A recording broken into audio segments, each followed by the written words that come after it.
Good morning students, myself doctor Vishal Tiwari. और आज का हमारे वीडियो का जो टॉपिक है वो है ब्रेथर जर्मनी और केसर विलियम टू।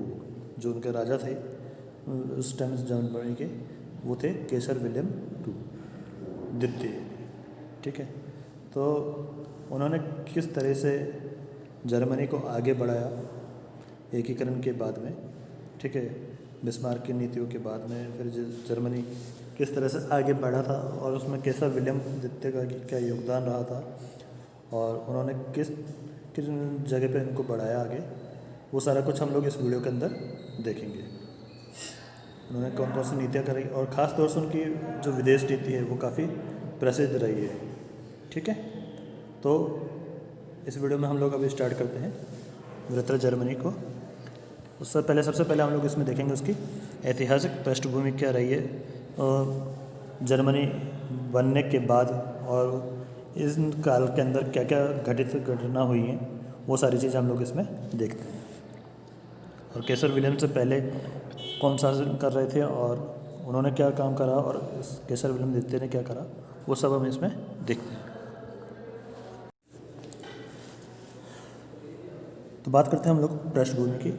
15 जून 1888 को फेडरिक की मृत्यु होने पर विलियम द्वितीय, जो केसर के नाम से विश्व भर में प्रसिद्ध था, जर्मनी का सम्राट बना। उस समय वह 29 वर्ष का नवयुवक था।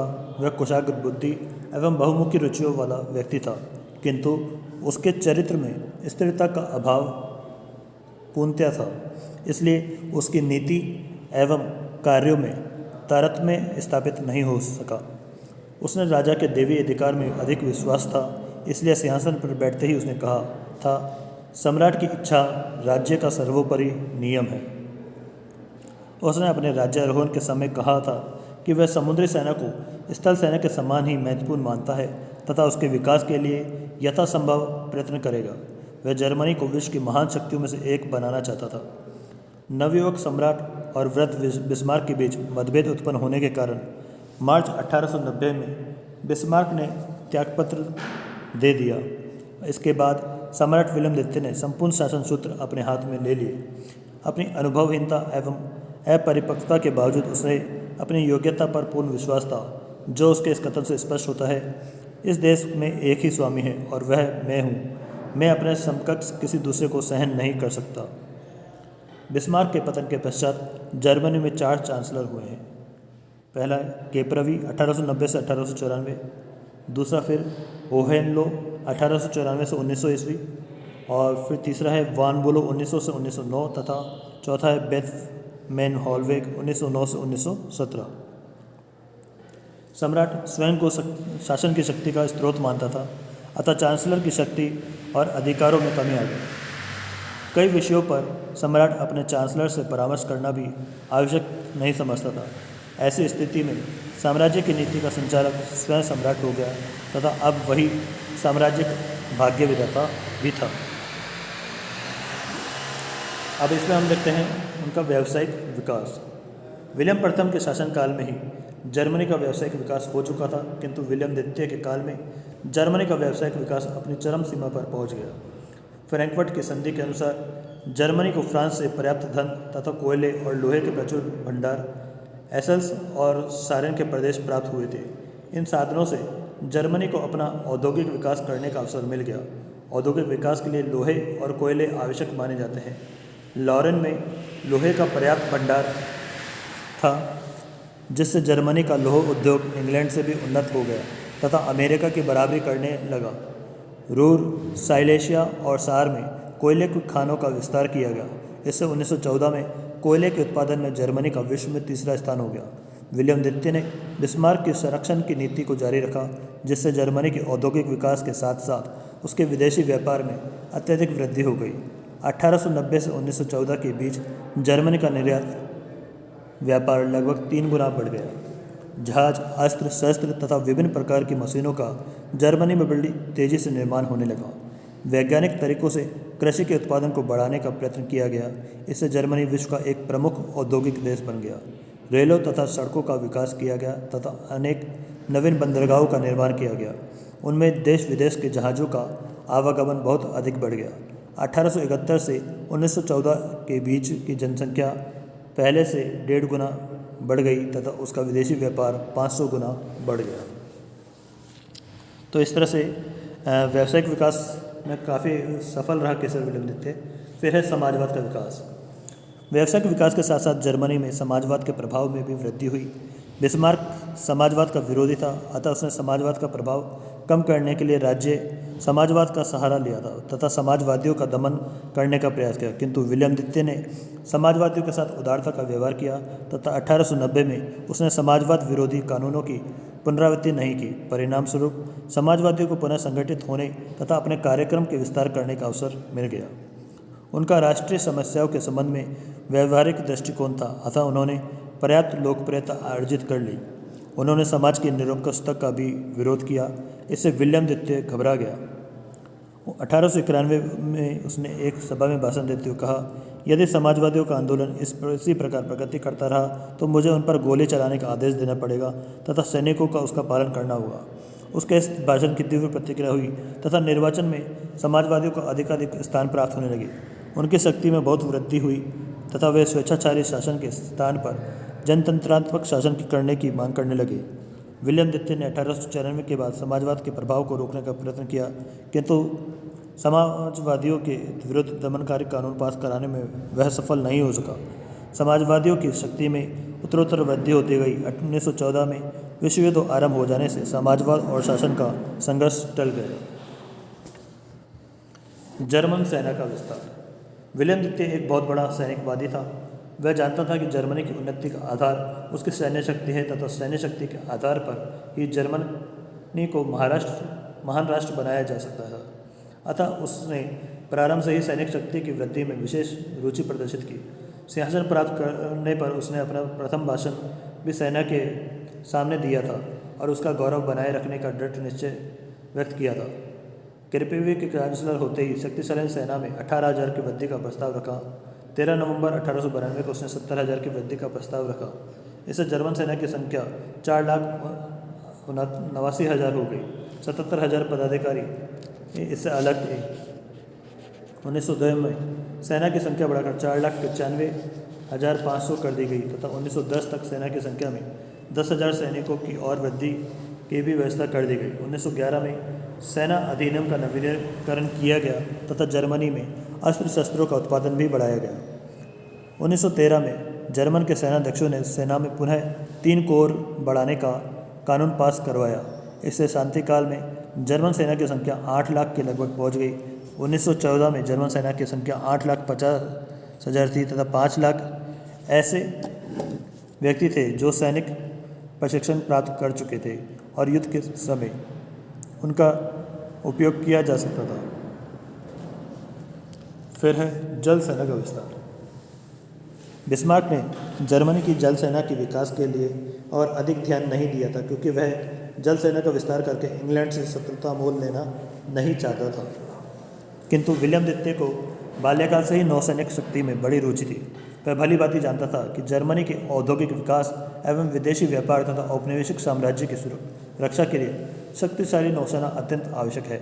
अब तक किसी भी जर्मन सम्राट ने नौसेना के नाम संदेश नहीं दिया था, किंतु विलियम द्वितीय ने नौसेना के नाम संदेश भेजकर उसकी महत्ता को स्पष्ट रूप से स्वीकार किया।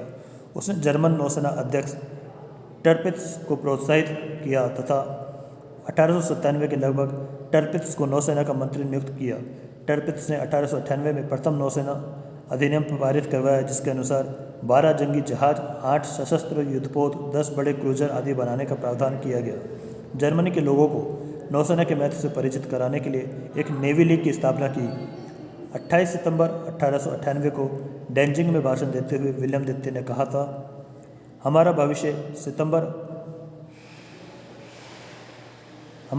समुद्र पर है।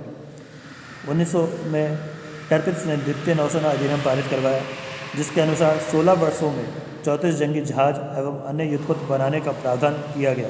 1904 में इंग्लैंड ने जर्मनी की नौसेना की बढ़ती हुई शक्ति को देखते हुए एक नए प्रकार का विशाल जंगी जहाज ड्रेडनॉट बनाने का आरंभ किया, जो 1906 में बनकर तैयार हो गया।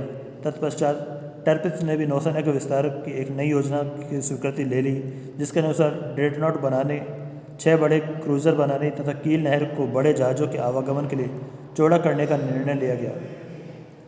समुद्री शक्ति की इस स्पर्धा के कारण इंग्लैंड और जर्मनी के संबंध बिगड़ने लगे। 1908 में एक और नौसेना अधिनियम पारित किया गया। 1909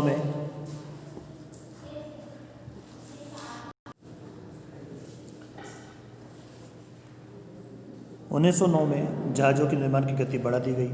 1912 में जल सेना के विस्तार हेतु नया अधिनियम पारित किया गया।